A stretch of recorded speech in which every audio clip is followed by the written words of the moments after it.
पंथ चालू करूंगा तेरे नाम तय, परमेश्वर से कहा था। और 12 पंथ नाम जो ले ही सो मेरे मुख में आन समोई, और अनेक पंथ चलाऊं उनसे न्यारे ये राधा स्वामी धन धन सतगुरु जय गुरुदेव और ये ठाकुर जी दनोद वाला ताराचंद, ये और अनेक पंथों में से हैं। और अनेक पंथ चलाऊं या विद जीवों को भरमाऊं, जोग जीत जाओ संसारा जीव न माने कहा तुम्हारा। तो इसलिए परमात्मा ने कहा था कि चौथा युग जब कलयुग आई तब हम अपना अंश पठाई, और काल फंद छूटे नरलोई सकल सृष्टि परवाने खोई।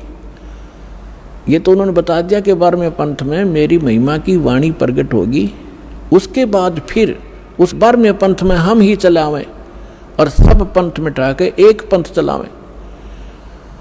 तो परमात्मा ने ये दास भेज दिया पुण्यात्माओं, गरीबदास पंथ में ही दास का से ही निकास हुआ है।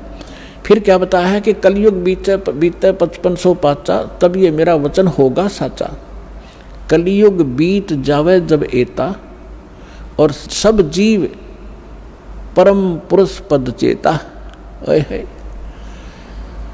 5505 जब वर्ष बीत जाएंगे उस समय ये मेरी बात सत्य होगी कि मैं 12वें पंथ में स्वयं आऊँगा, सब पंथों को मिटाकर एक पंथ चलाऊँगा। अपनात्मा थोड़े से दिन की बात है, बुद्धिमान समाज है, अभी तक उनके पास ये ज्ञान पहुँचा नहीं है और पहुँचने लग रहा है। परमात्मा तो दयालु है, घर घर टीवी लगा दिए, मोबाइल बना दिए, इनमें चिप डलवा लो, सीडी बैठ कर देख लो, पुस्तक पढ़ लो, टीवी देख, कहीं ना कहीं कोई ना कोई तो मार्ग से अपने बच्चों तक ये पहुंचा कर छोड़ेंगे। और जब उनको ये समझ में आएंगे, हाय ऐसे आएंगे दौड़कर और सब एक हो जाएंगे, सबका मोक्ष होगा, सब यहाँ भी सुखी होंगे और सतलोक जाएंगे। जहाज भर भर कर भगवान आपको सतलोक छोड़ का होगा।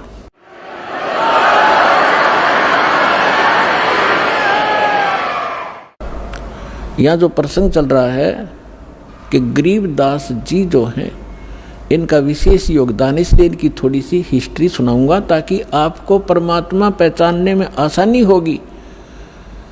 सभी वेद बतावें और सभी परमात्मा प्राप्त संत गुण गावें, तो फिर भगवान के पहचानने में आपको धोखा नहीं होगा, देर नहीं लगेगी और दृढ़ हो जाओगे। फिर चाहे कोई ब्रह्मा विष्णु महेश आकर भी आपको भ्रमित करने की चेष्टा करेगा, आप उनकी बात को मान नहीं सकते। दास आपको इतना दृढ़ करना चाहता है। गरीबदास जी की थोड़ी हिस्ट्री सुनाऊंगा, यहाँ उनकी जीवन लीला थोड़ी सी सुनाऊंगा, वह पर्याप्त होगी आपके लिए।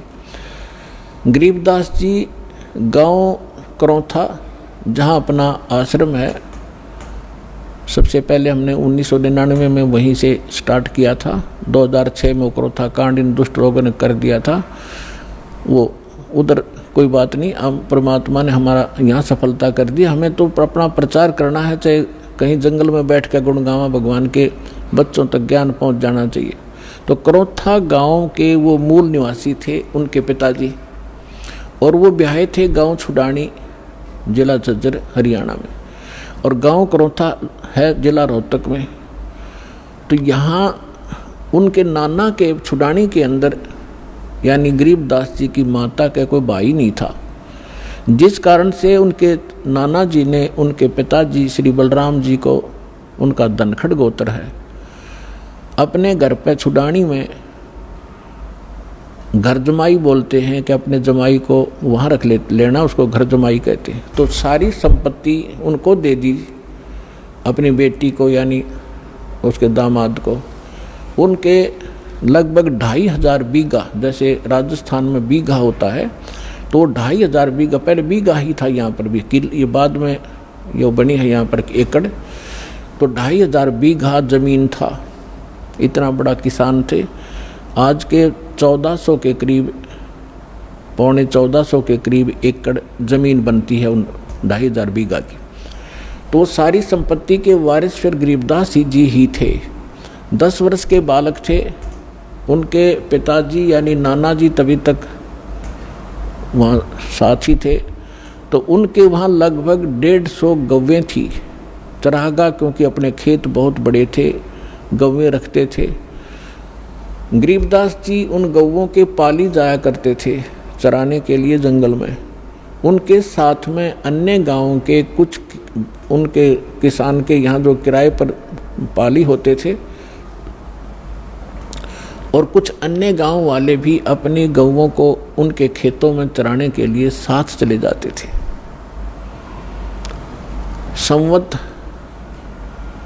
1784 यानी सन 1727 और फागुन उतरते की द्वादशी यानी फागुन सुदी द्वादशी को दिन के लगभग 10 बजे सभी गौवें चर रही थी। कोई बैठी हुई थी वृक्षों के नीचे।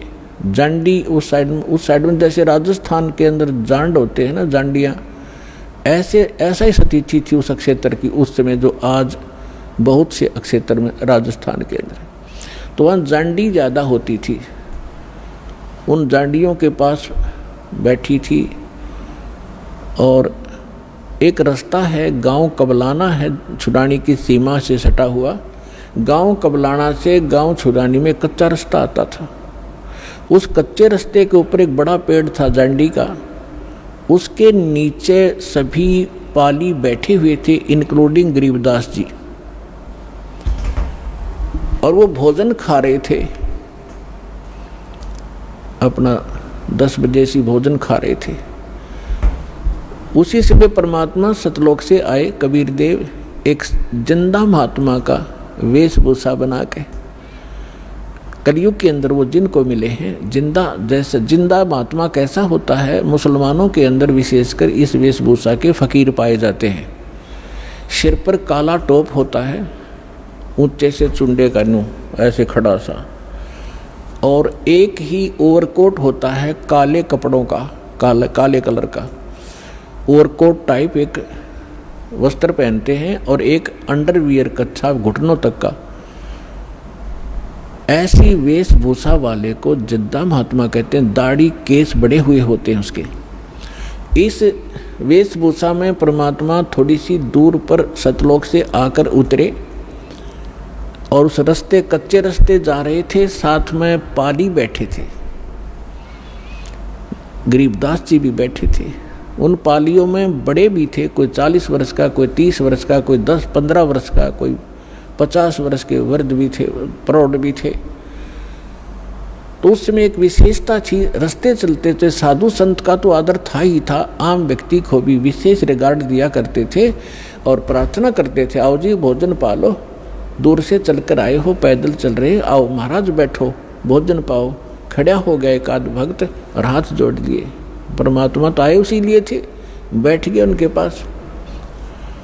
तब कहा जी भोजन पाओ। परमात्मा ने कहा, कबीर परमेश्वर ने, उस परम अक्षर ब्रह्म ने, कि भाई भोजन मैं खा के आया हूँ अपने गांव से। पालियों ने पूछा आपका गांव कहाँ है महाराज, आपका डेरा कहाँ है? कि मेरा डेरा सतलोक के अंदर है, सतलोक नाम है मेरे डेरे का। अब उन्होंने सोचा भी होगा कोई गांव सतलोक नाम होगा उसका।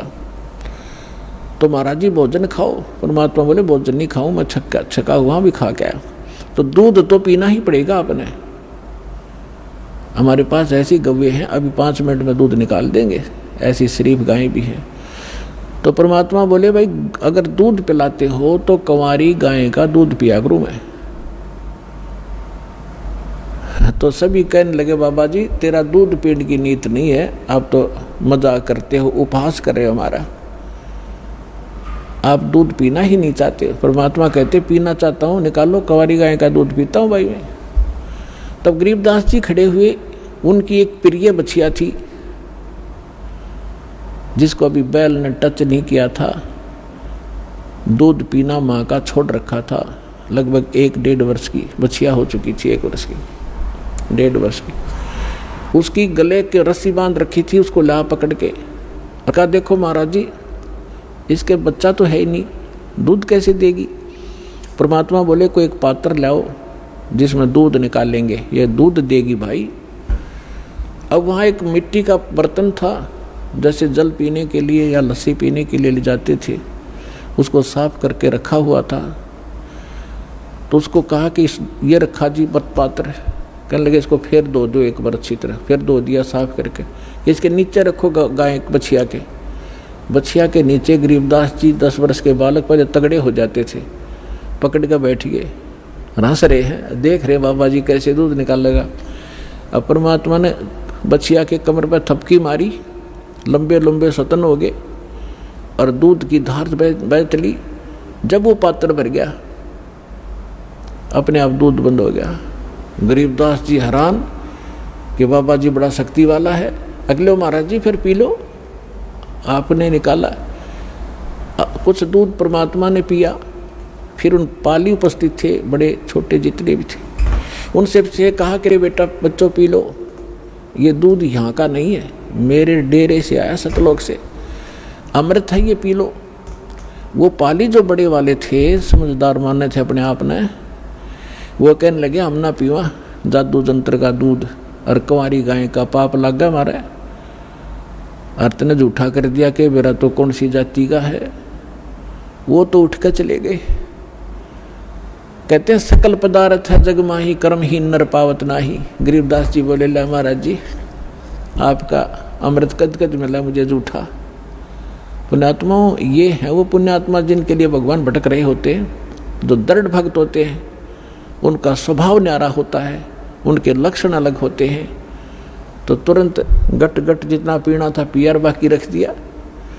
तो परमात्मा ने उनको ज्ञान समझाया, सारी कहानी सुनाई।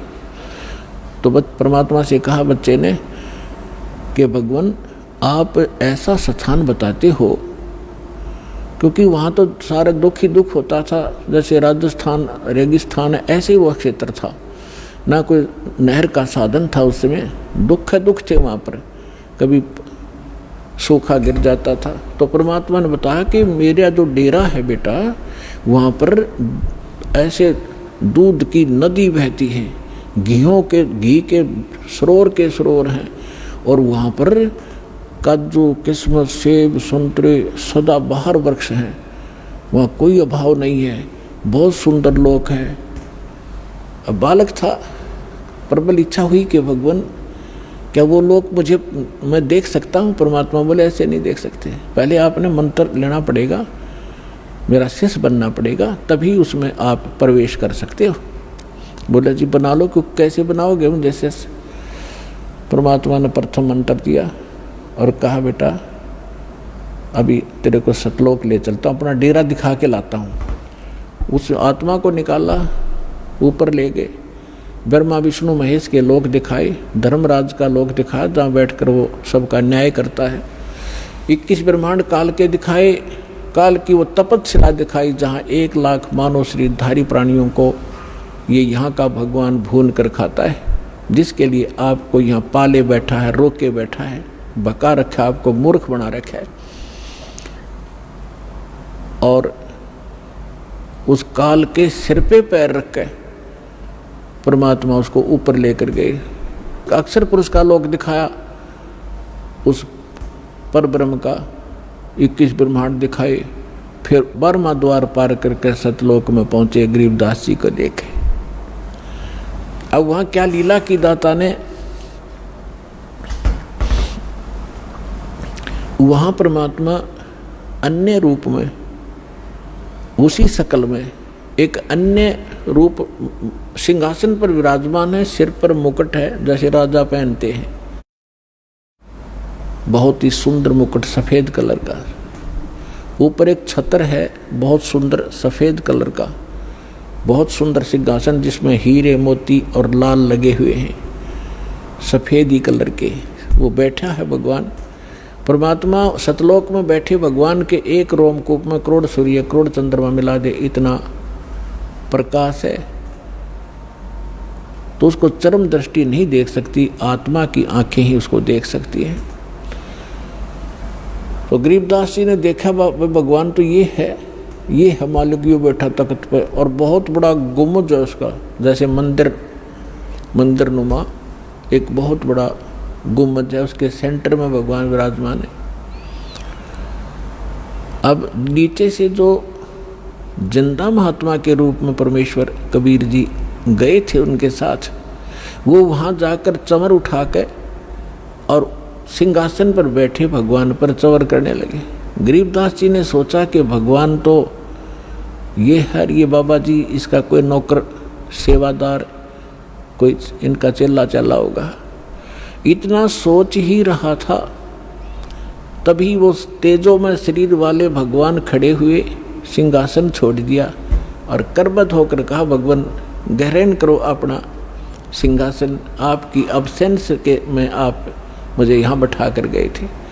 कबीर साहब उस पर विराजमान हुए और वो तेजो में शरीर उठा कर चंवर करने लगा, जैसे शिष्य करते हैं गुरु जी पे, ऐसे। गरीबदास जी ने सोचा, रे यो भगवान और चंवर करे इस पे, बाबा जी पे। इतने में क्या हुआ कि वो तेजो में शरीर नीचे से गए जिंदा महात्मा के शरीर में समा गया और चंवर अपने आप घूम रहा ऊपर। इस लीला को देखने के बाद परमात्मा ने सारी कथा सुनाई। भाई मैं भगवान हूँ। गरीबदास, मैं काशी में रहा 120 वर्ष, मेरा धाणक कबीर नाम था, मैं धाणक रूप में रहा करता था, जुलाहा का काम करता था। सारी सृष्टि को मैंने ज्ञान देने की चेष्टा की, लेकिन उन नकली लोगों ने अपनी चलने नहीं दी और सभी बच्चे अशिक्षित हैं। गरीबदास जी ने कहा कि भगवान मुझे यहीं रख लो, मैं नहीं जाऊँ उस गंदे लोक में। परमात्मा ने कहा, बेटा जाना पड़ेगा, तेरे भाई बहन हैं, उनको कौन बताएगा मेरी महिमा, मेरा गवाह कौन बनेगा, तो गवाह बन, मैं तेरे साथ रहूँगा, कोई आपत्ति बेटा तेरे प्राण नहीं दूंगा, तू मंत्र करता रह। यानी इस प्रोसेस में, इस सारे घटना चक्कर में काफ़ी समय बीत गया। उधर से जो पाली थे वो तो छोड़कर चले गए थे, उसको काफ़ी दूर चले गए। 2, 3, 4 घंटों के बाद, 5 घंटे के बाद उनने देखा, उनको तब तक ध्यान नहीं आने दिया परमात्मा ने। उन्होंने कहा, वो लड़की का लड़का कहाँ है, उसको उसका नंबर आ गया गाय घेरण का। पाली क्या करते थे, अपना समय टर्न लगाते थे कि 2 घंटे तू पशुओं के साथ खड़ा होगा, हम लेटेंगे वृक्ष के नीचे। तो उसका जब नंबर आया, उसको खोजा, कह रहे वो कहाँ गया। उन्होंने कहा, तो बाबा जी के पास बैठा रह गया था, लाओ उसको बुला के। 2 जने बुलाने गए, वो शरीर ऐसे बैठा है आराम से, और वो आवाज़ लगा रहे हैं, अरे गरीबदास नाम था महापुरुष का। गाँवों में गाँव नाम बिगाड़ दिया करें, गरीबू कहा करते, गरीबू कहने लगे, ओ गरीबू आ जा, तेरा नंबर आ गया, गाय घेर ले। निकट से आके कहने लगे, ओ भगत जी खड़ा हो ले। उन्हें सोचा समाधि लाए बैठे हो, और वो बैठा शरीर टिका था उसका, पकड़ के हिलाया, कहते गए भगत जी खड़ा हो। वो गिर गए तो आँखें खुली हुई, सांस नहीं, तो वो तक एकदम अक्का बक्का रह गए। आवाज़ लगाई दूसरे साथियों को कि गरीबू मर गया, भागो। उन्होंने कहा, जाओ गांव में बताओ, सारी कथा सुनाना कि एक बाबा जी ने जंतर मंत्र का दूध पिला दिया जिससे मर गया हो। अब गांव में भागे गए। माता पिता का इकलौता पुत्र, वो भी 12 वर्ष शादी के बाद हुआ था, विवाह के उपरांत, और उसकी मृत्यु सुनकर दोनों अचेत हो गए, बेहोश हो गए, चक्कर खा के गिर गए। फिर गांव के अन्य लोग, उनके नाना जी साथ और भी बहुत से, जिसने भी सुना वही चल दिया गांव खेतों की तरफ। वहाँ से बच्चे का शव उठाकर लाए, शाम होगी, चिता पर रख दिया अंतिम संस्कार करने के लिए। तब परमात्मा ने कहा, बेटा जल्दी जा, ना वो खराब कर देंगे तेरे शरीर को। गरीबदास जी को सब कुछ दिखाया, वहाँ से सारा दिखाई देता है। यहाँ पर चाहे चीटी देख ले चालती, वहाँ ऐसी दिव्य दृष्टि मिलती है। गरीबदास जी तुरंत छोड़ दिए, जा बेटा स्पीड से। 1 सेकंड के भी कुछ अंश में आत्मा में प्रवेश कर दिया गरीबदास साहिब जी को। ऐसे जब चिता पर बैठे हुए थे, उनका जैसे बांध कर ले जाते हैं ना, उस अर्थी के ऊपर रस बांध लेते हैं, रस्सा कहीं गिर ना जा रास्ते में, वो नौका ने रखा ही था। इतने में उठ गए और वो बंधन अपने आप टूट गए, खुल गए, और खड़ा होकर 10 वर्ष का बालक देखता है तो वहाँ कहाँ गया, जैसे सरप्राइज सा होता है उसको। उसकी भाषा बदल गई, उसका विचार बदल गए, बुजुर्गों जैसी बातें करने लग गया और ये बानी सुनाने लग गया। अब जिससे भी बात करे ये अमर बाणी बोल कर बात करे, गांव वाले इस वाणी से परिचित नहीं थे और अपने आप बोलते रहते थे, कहीं खड़े होकर के बच्चों में बैठ जाते, बच्चों में यही कहानी सुनाने लग जाते। अलल पंख अनुराग है सुन मंडल रथीर, दास गरीब उधारिया सतगुरु मिले कबीर। तो सारा गांव उसको कहने लगे लड़का पागल हो गया, एंड बैंड बोल रहा है, इसकी भाषा समझ में नहीं आती, पागल हो गया, मेंटल हो गया। उसको पागल कहने लगे। गांव में बावलिया कहते हैं, बौड़ा, उसको बावड़िया कहने लगे। बावड़िया नाम पका दिया उस परम पिता की प्यारी आत्मा का उन तत्व ज्ञानहीन प्राणियों ने। कहते गरीबदास जी को भी बावड़ा बता के कर ले दुनिया सैनी का। अब तो उन्होंने ये संतोष हुआ माता पिता को और गांव वालों को कि भी कोई बात नहीं, पागल तो हो ही गया यूं।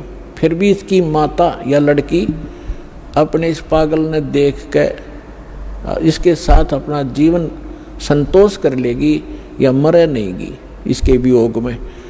शुक्र है भगवान का, जीवित तो हो गया, पागल होया सो हुआ।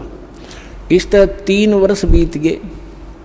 एक दादू पंथी, दादू जैसे अभी अपने महात्मा दादू जी का जिक्र किया दास ने कि उनको भी भगवान मिले थे गरीबदास कबीर साहब 7 वर्ष की आयु में। 7 वर्ष के बालक थे तब वो, और उनको भी ऐसे बनी में, जैसे गांव से थोड़ा सा बाहर जंगल होता था, यानी थोड़ा जंगल होता था, उसको बनी बोलते थे। वहाँ बच्चों के साथ खेल रहा था। गरीब परमात्मा जिंदा महात्मा के रूप में आए, उनसे भी ये चर्चा की। अब परमात्मा ने अपने लोटे में सतलोक से अमृत लाए हुए थे, वो रखा था। तो बात चलते चलते ज्ञान सुनाने लगे, बच्चे बड़े इंटरेस्ट से सुनने लगे। दादू जी ने कहा भगवान वो लोक कैसा है आपका, क्या हम देख सकते हैं? कहा बेटा देख सकते हो, लेकिन दीक्षा लेनी पड़ेगी, पहले दे दो मुझे दीक्षा। मंत्र सुनाया, फिर उसके बाद एक पेय पदार्थ पिलाना होता, जैसे हम आपको मिश्री और जल पिलाते हैं, अमृत। इस तरह भगवान ने क्या किया, वो पान के पत्ते पे पहले तो अमृत स्वयं पिया, जूठा कर दिया, और फिर उसी में से पान के पत्ते पर रख डाल दिया। पान, वहाँ आसपास कोई पान का पेड़ खड़ा था, उसके ऊपर ऐसे डाल दिया कि ले बेटा पी ले। सभी अन्य बच्चे बैठे तो उनसे भी कहा कि ले भाई तुम भी ले लो, अमृत है ये। वो तो उठकर भागे कि ना बाबा जी करा कैसा पानी तरह जूठा कर दिया तूने। अब उसने दादू साहब जी ने अगला भगवान आपका जूठा करके मिला, वो पी लिया। पीने के बाद परमात्मा ने कहा कि तुझे दिखाऊं सतलोक जी, ले चलो। 3 दिन और 3 रात दादू जी का शरीर अचेत रहा, श्वास खत्म नहीं हुई, लेकिन कोमा में, आजकल कोमा में कह देते हैं उसको, और आत्मा को ले गए परमात्मा ऊपर। जैसे गरीबदास जी के साथ लीला की थी ऐसे ही की, और 3 दिन तक रिश्तेदार इकट्ठे हो गए। ना लड़का मर रहा है ना जी रहा है, हाहाकार मची है। गांव के आसपास के लोग जानकार इकट्ठे हो गए। तीसरे दिन होश में आ गया, खड़ा होकर कहने लगा ओहो कहाँ गए वो भगवान, परमात्मा कहाँ है, पागल से हो गए, घूमो इधर उधर। तो कबीर साहब कहते हैं राम वियोगी ना जीवे और जीवत बौड़ा हो। भगवान के सुख न देखने के बाद आदमी या तो जीवे नहीं, जीवेगा तो पागल हो जाएगा। तो वो दशा उस महापुरुष की हुई। तो दादू साहब जी बड़े होते गए, जो तब उन्होंने उस अमृतवाणी बोली, वह उनके चेलों ने लिखी गरीब दादू साहब जी के ने, और दादू जी के ग्रंथ में ये विद्यमान है वाणी। अब दादू जी क्या बताते हैं, थोड़ी सी महिमा परमात्मा की दादू जी के शब्दों से सुनाते हैं। पुणात्माओं, परमात्मा शब्द कहने से पाप कटने लग जाते हैं जीव के, लेकिन जो परमात्मा है उसको उद्देश्य बनाकर उसको परमात्मा कहा जाए। अब जैसे हम तहसीलदार को और प्रधानमंत्री कहें जाएं और उसका आगे एप्लीकेशन रखें, प्रधानमंत्री के सत्र का काम और उसका तहसीलदार के आगे रखें, वैसे प्रधानमंत्री कहें जाओ कति नारी जय अरना वो काम कर सकता। तो प्रधानमंत्री का ही उद्देश्य लेकर उसका आगे अर्जी रखेंगे तब ये काम होगा। अब क्या बताते हैं दादू साहब जी ने कैसे गुण गाए हैं जो जो शरण कबीर के वो तिरगे अंत अपारे। दादू गुण के ता कहूँ भाई कहत न आवे वारे, कहत न पावे पार। कबीर करता आप है दूजा ना कोई। दादू पूर्ण जगत को भक्ति दृढ़ावत सोए। ठिका पूरा होवे जब सब कोई तजे शरीर। दादू काल पकड़े नहीं जपे जो नाम कबीर। आदमी की आयु घटे तब जम घेरे आए। स्मरण किया कबीर का दादू लिया बचाए। मेट दिए अपराध सब आए मिले छन माही। दादू संग ले गए कबीर चरण की छाई। सेवक देव निज चरण का दादू अपना जान। भृंगी सत कबीर ने कीन्या आप समाने। दादू अंतर्गत सदा छन छन सुमरण ध्याने। वारू नाम कबीर पर पल पल मेरे प्राणे। सुन सुन साख कबीर की यू काल नवावे माथे। धन धन तीनों लोक में दादू जोड़े हाथ। केरी नाम कबीर का विखम काल गजराज। दादू भजन प्रताप से ये भाग्य सुनत आवाज।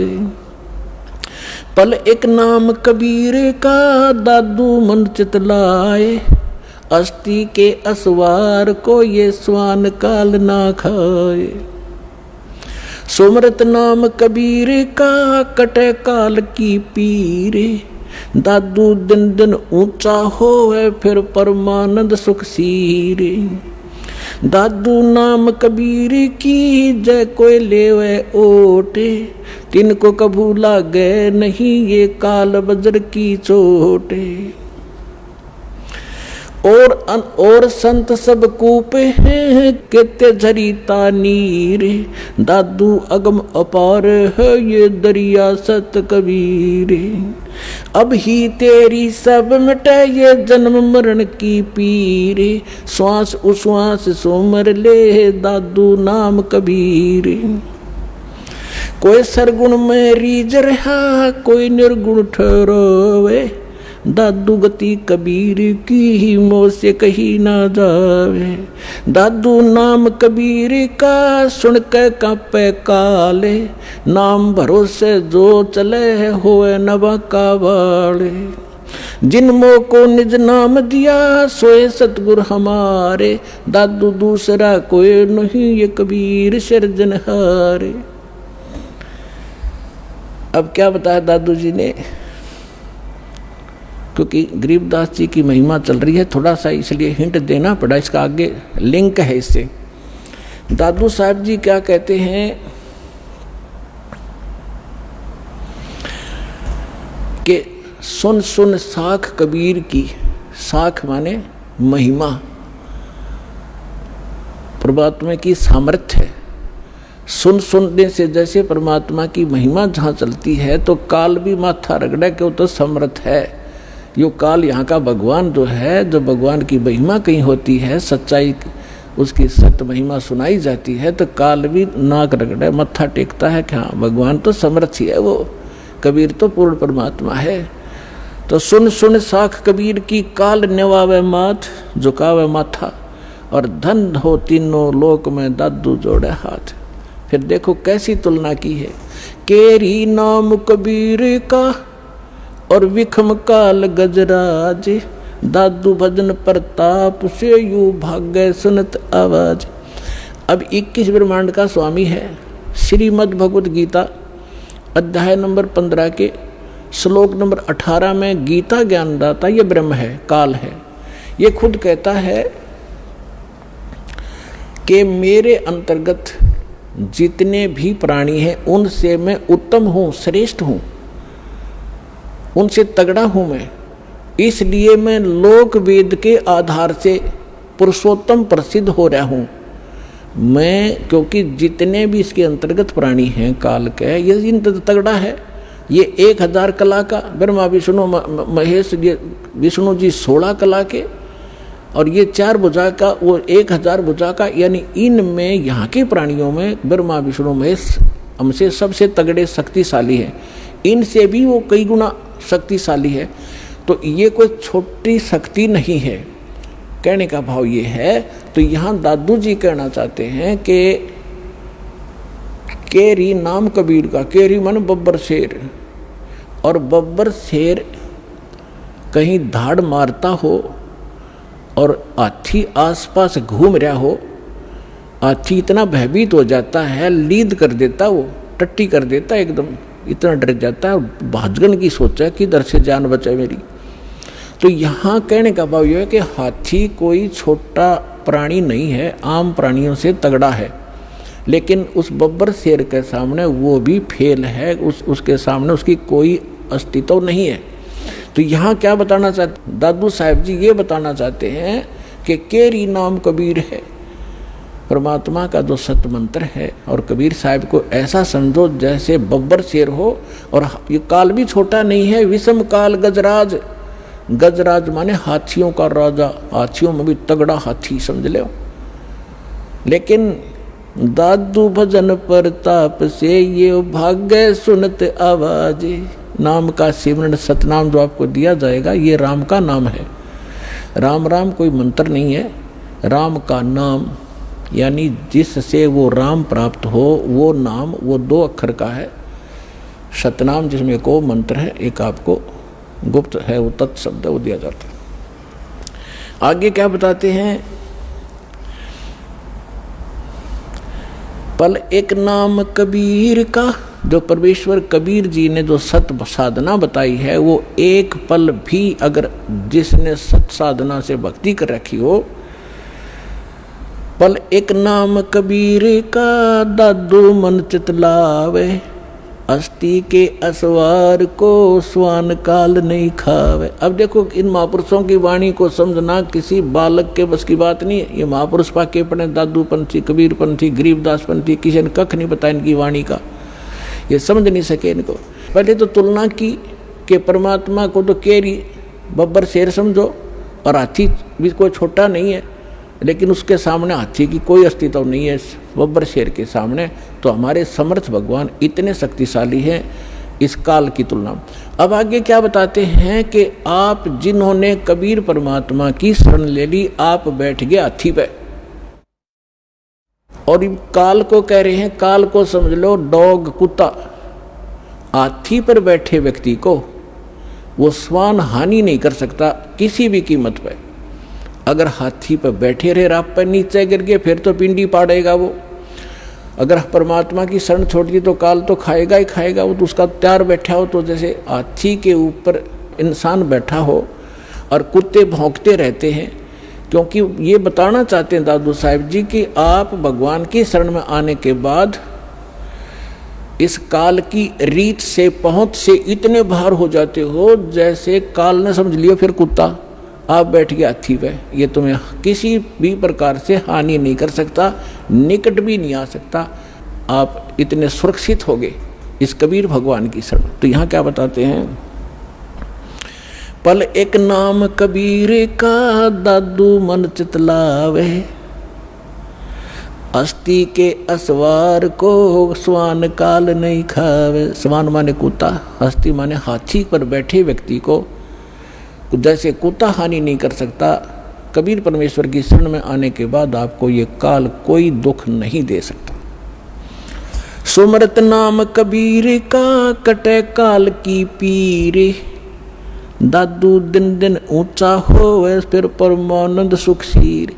कबीर साहब का नाम जिसने मिल गया और मर्यादा से चलता रहा, डेली अन्य व्यक्तियों से उभरता चला जाओगा, धीरे धीरे अलग छट जाओगे, कुछ दिनों में समाज से न्यारा घर हो जाएगा आपका, और फिर परमानंद सुखशीर, परमानंद परमानंद। जैसे गीता अध्याय नंबर 18 के श्लोक नंबर 62 में कहा कि अर्जुन तो सर्वभाव से उस परमेश्वर की शरण में जा, उसकी कृपा से तू परम शांति यानी परमानंद को प्राप्त होगा।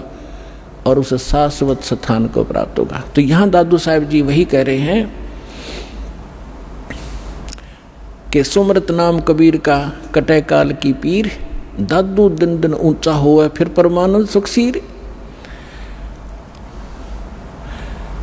दादू नाम कबीर की जय कोई लेवे ओटे, तिनको कभू लागे नहीं ये काल कर्म की चोटे।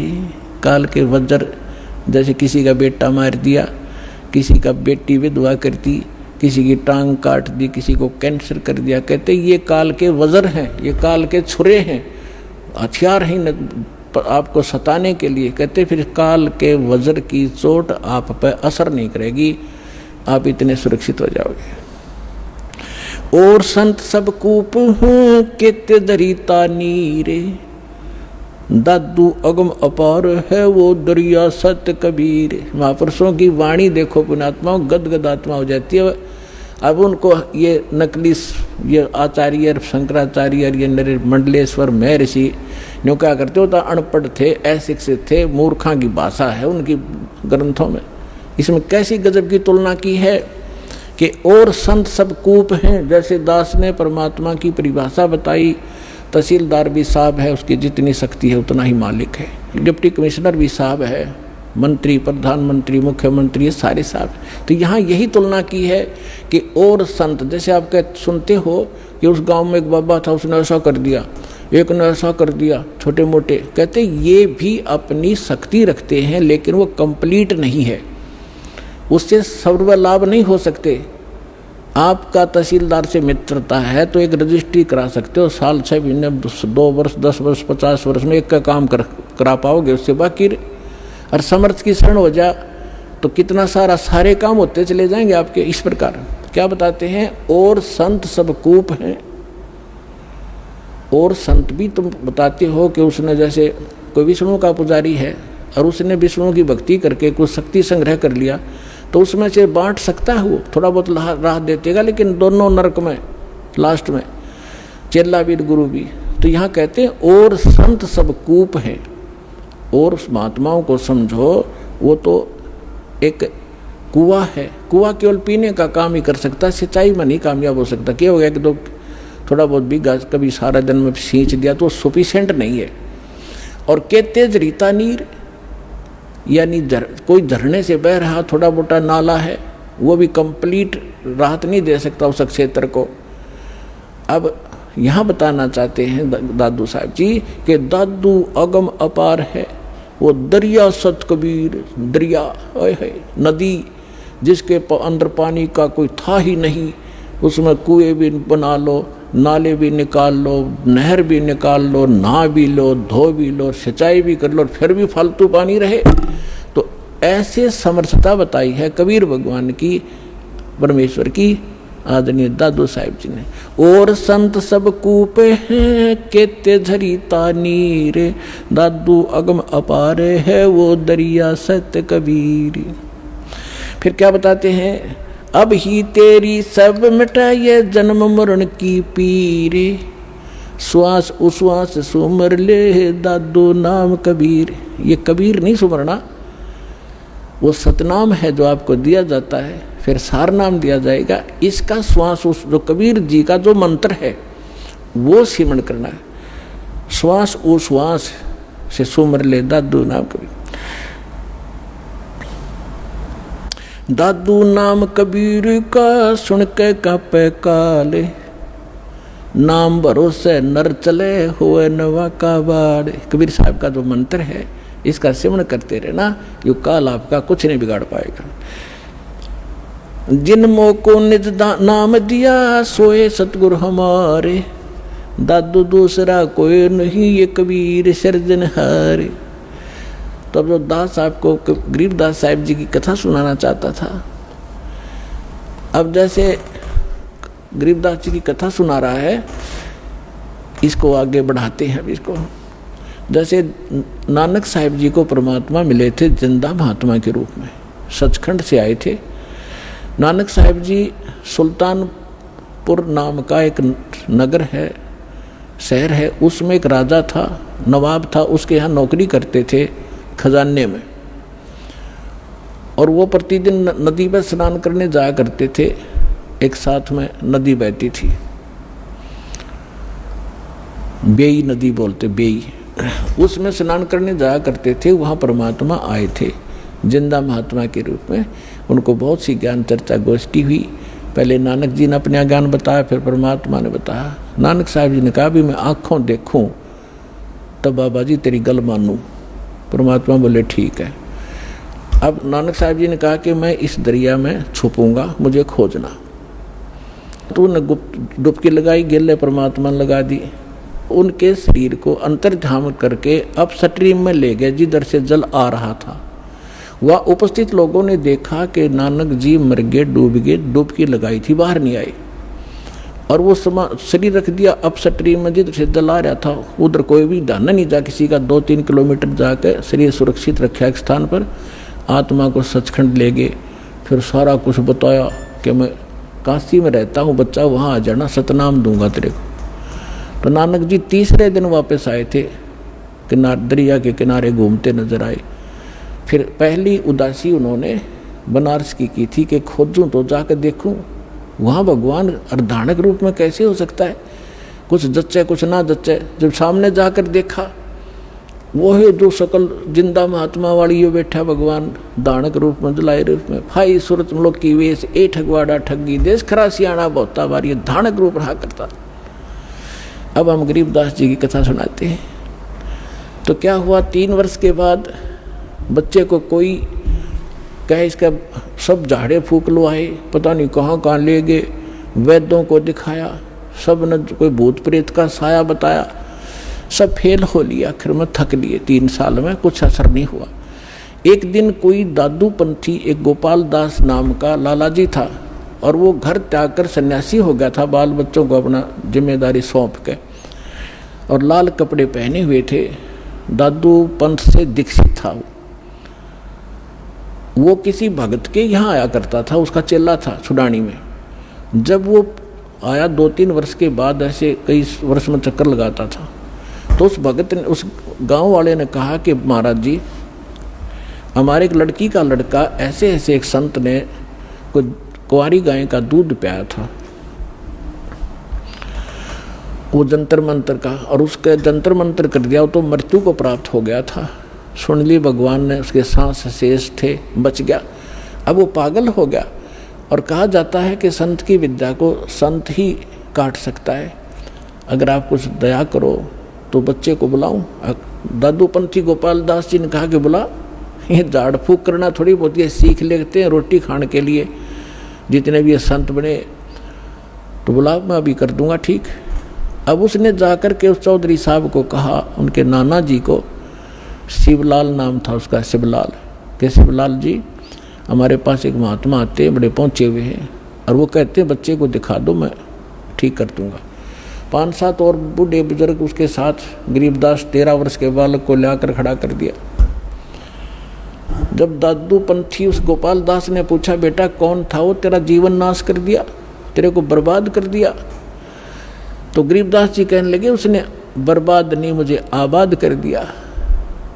अलल पंख अनुराग है सुन मंडल थीरे, दास गरीब उधार दिया मोय सतगुरु मिले कबीर।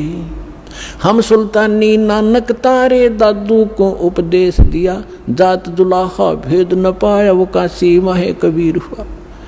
जब ये वाणी दादू उस परमेश्वर के प्यारी आत्मा गरीबदास जी ने बोली, उस 62 साल का महात्मा था, 62-65 साल का दादू पंथी गोपाल दास। उसका शरीर, आंख भर आई उसकी, और रोंग रोंग खड़े हो गए कि इतनी प्यारी भाषा बोल रहा है इसने, बौड़ा बताओ दुनिया, अरे तेरा गजब भैया।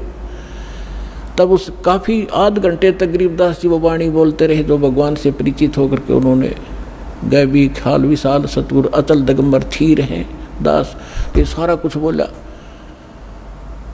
तब वो 62-65 साल का आदमी खड़ा हो गया, महात्मा जिसके वो लोग पूजा कर रहे थे, हाथ जोड़कर कहने लगे, महाराज जी अब वाणी लिखवा दो सारी की सारी, जीवों का उद्धार होगा कलयुग में। परमात्मा गरीबदास जी यही चाहते थे कि किसी तरह लखनियाँ मिल रहे बने, लेकिन यू कल भाग जाएगा 2 दिन, 2 थोड़ी बहुत लिख के, मैंने तो बहुत कुछ लिखवाना है उसको दर्द करने के लिए। उठ चल पड़े गरीबदास जी, उससे बात नहीं की फिर। अब उन लोगों ने सोचा कि 65 साल का आदमी एक 13 साल के बालक का घात जोड़ बैठा। उन्होंने ये सोचा भाई इसमें तो बड़ी बला है, बाबा जी का भी चक्कर कटा दिया इसने, यानी कोई बड़ा भूत प्रेत है इस गरीबदास जी में। 65 साल का बाबा भी आजोड़े खड़ा इसका आगे, यू क्या कहे है इसको। अब वो तो अपने घर में चले गए, गरीबदास जी चल पड़े खेतों को, जंगल की साइड में, और वो दादूपंथी महात्मा भी साथ साथ जा। आगे तो अमर वाणी गजब की वाणी है, क्योंकि परिचित था संतों की वाणी से, दादू से भी परिचित था कि उनको कोई संत मिले थे जिंदा महात्मा के रूप में। दादूपंथी ये नहीं मानते कि कबीर काशी वाला मिले थे, और उन्होंने खुल के लिख रखा अपने ग्रंथ में, तो सब की बुद्धि में पत्थर पड़े हुए। तीसरे दिन गरीबदास जी ने कहा कि बाबा जी बात सुन ले, जब सारा लिखा है जितना मैं लिखवाऊँ तो मैं लिखवाऊँ, नहीं तो जा अपने घर में। उन्होंने कहा दादू के पंथी ने, गोपाल दास जी ने, कि महाराज जी मैं तो घर तक कति फ्री हो रहा हूँ और मेरा काम में कुछ नहीं बचा रही, ये परमार्थ का काम सेवा मुझे मिल जाए, इससे बड़ा कोई मेरे लिए काम नहीं, कोई परमार्थ नहीं। तो गरीबदास जी का एक, उन्हीं के नाना का एक बेरी का बाग था, बेरी बड़ बेरी बोलन से, उसमें एक जंडी का पेड़ था बहुत भारा। उस जंडी के पेड़ के नीचे गरीबदास जी और वो दोनों गोपाल दास जी बैठ जाते। गोपाल दास जी बनिया था, उसको लिखना आता था, वो लिखता था, गरीबदास जी बोलते थे। 6 महीने के में ये वाणी पूर्ण हुई जो आज दास के पास उपलब्ध है, और जो आपके सामने वो अमृत बखेर रहा हूँ। तो इन सब बातों से ये सिद्ध हो गया कि हमारे सदग्रंथ बतावें और आंखों देखा संत बतावें कि धानक रूप रहा करतार।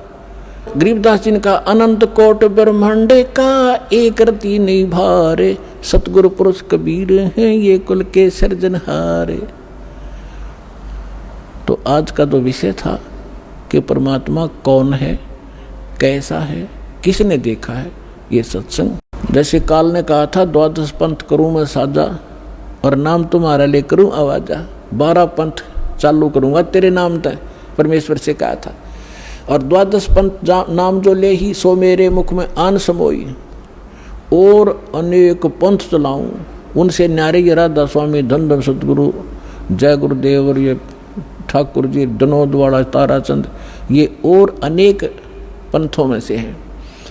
और अनेक पंथ चलाऊं या विद जीवों को भरमाऊं, जोग जीत जाओ संसारा जीव न माने कहा तुम्हारा।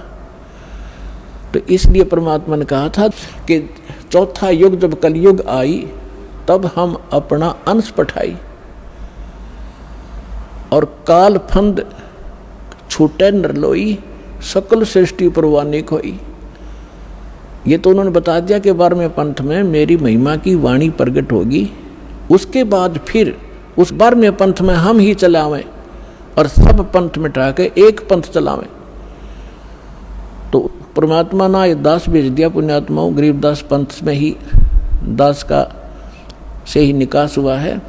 फिर क्या बताया है कि कलयुग बीते 5500 पाचा तब ये मेरा वचन होगा साचा। कलयुग बीत जावे जब एता और सब जीव परम पुरुष पद चेता। 5505 जब वर्ष बीत जाएंगे उस समय ये मेरी बात सत्य होगी कि मैं 12वें पंथ में स्वयं आऊँगा, सब पंथों को मिटाकर एक पंथ चलाऊँगा। अपने आत्मा थोड़े से दिन की बात है, बुद्धिमान समाज है, अभी तक उनके पास ये ज्ञान पहुँचा नहीं है और पहुँचने लग रहा है। परमात्मा तो दयालु है, घर घर टीवी लगा दिए, मोबाइल बना दिए, इनमें चिप डलवा लो, सीडी बैठ कर देख लो, पुस्तक पढ़ लो, टीवी देख, कहीं ना कहीं कोई ना कोई तो मार्ग से अपने बच्चों तक ये पहुंचा कर छोड़ेंगे। और जब उनको ये समझ में आएंगे, हाय ऐसे आएंगे दौड़कर और सब एक हो जाएंगे, सबका मोक्ष होगा, सब यहाँ भी सुखी होंगे और सतलोक जाएंगे। जहाज भर भर कर भगवान आपको सतलोक छोड़ का होगा।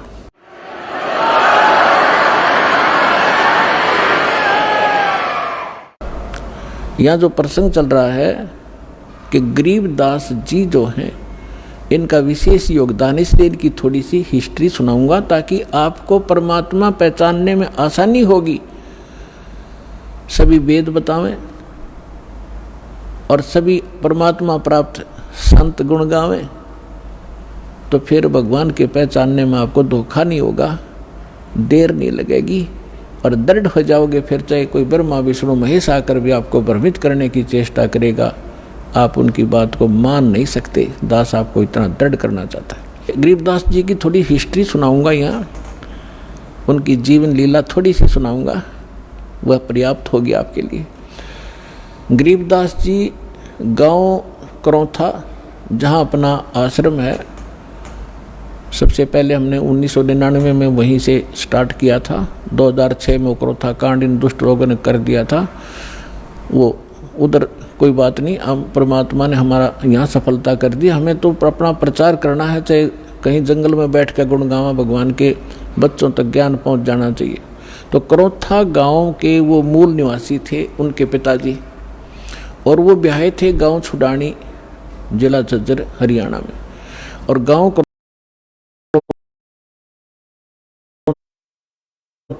है जिला रोहतक में।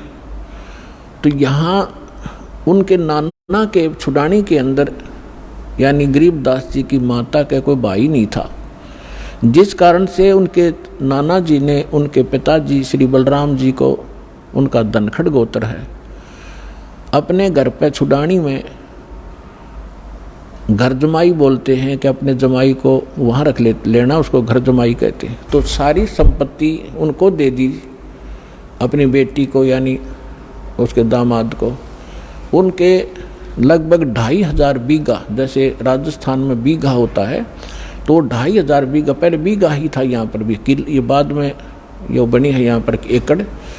तो 2500 बीघा जमीन था, इतना बड़ा किसान थे। आज के 1400 के करीब, पौने 1400 के करीब एकड़ जमीन बनती है उन 2500 बीघा की। तो सारी संपत्ति के वारिस फिर गरीबदास जी ही थे। 10 वर्ष के बालक थे, उनके पिताजी यानी नाना जी तभी तक वहाँ साथी थे। तो उनके वहाँ लगभग 150 गौवें थी, चरागाह, क्योंकि अपने खेत बहुत बड़े थे, गौवें रखते थे। गरीबदास जी उन गौवों के पाली जाया करते थे चराने के लिए जंगल में। उनके साथ में अन्य गांवों के कुछ उनके किसान के यहाँ जो किराए पर पाली होते थे, और कुछ अन्य गांव वाले भी अपनी गौवों को उनके खेतों में चराने के लिए साथ चले जाते थे। संवत 1784 यानी सन 1727 और फागुन उतरते की द्वादशी यानी फागुन सुदी द्वादशी को दिन के लगभग 10 बजे सभी गौवें चर रही थी। कोई बैठी हुई थी वृक्षों के नीचे, जांडी उस साइड में जैसे राजस्थान के अंदर जांड होते हैं ना, जांडियाँ, ऐसा ही स्थिति थी उस क्षेत्र की उस समय, जो आज बहुत से क्षेत्र में राजस्थान के अंदर। तो वहाँ जांडी ज़्यादा होती थी, उन जांडियों के पास बैठी थी। और एक रास्ता है, गांव कबलाना है, छुडानी की सीमा से सटा हुआ। गांव कबलाना से गांव छुडानी में कच्चा रास्ता आता था। उस कच्चे रास्ते के ऊपर एक बड़ा पेड़ था जांडी का, उसके नीचे सभी पाली बैठे हुए थे, इंक्लूडिंग गरीबदास जी, और वो भोजन खा रहे थे, अपना 10 बजे से भोजन खा रहे थे। उसी समय परमात्मा सतलोक से आए कबीर देव, एक जिंदा महात्मा का वेशभूषा बना के। कलयुग के अंदर वो जिनको मिले हैं जिंदा, जैसे जिंदा महात्मा कैसा होता है, मुसलमानों के अंदर विशेषकर इस वेशभूषा के फकीर पाए जाते हैं। सिर पर काला टोप होता है, ऊंचे से चुंडे का नूं ऐसे खड़ा सा, और एक ही ओवरकोट होता है काले कपड़ों का, काले कलर का ओवरकोट टाइप एक वस्त्र पहनते हैं, और एक अंडरवियर कच्छा घुटनों तक का ऐसी वेशभूषा वाले को जिद्दा महात्मा कहते हैं। दाढ़ी केस बड़े हुए होते हैं उसके। इस वेशभूषा में परमात्मा थोड़ी सी दूर पर सतलोक से आकर उतरे और उस रास्ते, कच्चे रास्ते जा रहे थे। साथ में पाली बैठे थे, गरीबदास जी भी बैठे थे। उन पालियों में बड़े भी थे, कोई 40 वर्ष का, कोई 30 वर्ष का, कोई 10-15 वर्ष का, कोई 50 वर्ष के वृद्ध भी थे, प्रौढ़ भी थे। तो उस समय एक विशेषता थी, रास्ते चलते थे साधु संत का तो आदर था ही था, आम व्यक्ति को भी विशेष रिगार्ड दिया करते थे और प्रार्थना करते थे, आओ जी भोजन पालो, दूर से चलकर आए हो, पैदल चल रहे, आओ महाराज बैठो भोजन पाओ। खड़ा हो गया एक आध भक्त और हाथ जोड़ दिए। परमात्मा तो आए उसी लिए थे, बैठ गए उनके पास। तब कहा जी भोजन पाओ। परमात्मा ने कहा, कबीर परमेश्वर ने, उस परम अक्षर ब्रह्म ने, कि भाई भोजन मैं खा के आया हूँ अपने गांव से। पालियों ने पूछा आपका गांव कहाँ है महाराज, आपका डेरा कहाँ है? कि मेरा डेरा सतलोक के अंदर है, सतलोक नाम है मेरे डेरे का। अब उन्होंने सोचा भी होगा कोई गांव सतलोक नाम होगा उसका। तो महाराज जी भोजन खाओ। परमात्मा बोले भोजन नहीं खाऊं, मैं छका हुआ भी खा के आया। तो दूध तो पीना ही पड़ेगा आपने, हमारे पास ऐसी गव्वे हैं, अभी 5 मिनट में दूध निकाल देंगे, ऐसी शरीफ गायें भी हैं। तो परमात्मा बोले भाई अगर दूध पिलाते हो तो कंवारी गाय का दूध पिया करूं मैं। तो सभी कहने लगे बाबा जी तेरा दूध पीने की नीत नहीं है, आप तो मजाक करते हो, उपहास कर रहे हो हमारा, आप दूध पीना ही नहीं चाहते। परमात्मा कहते पीना चाहता हूँ, निकालो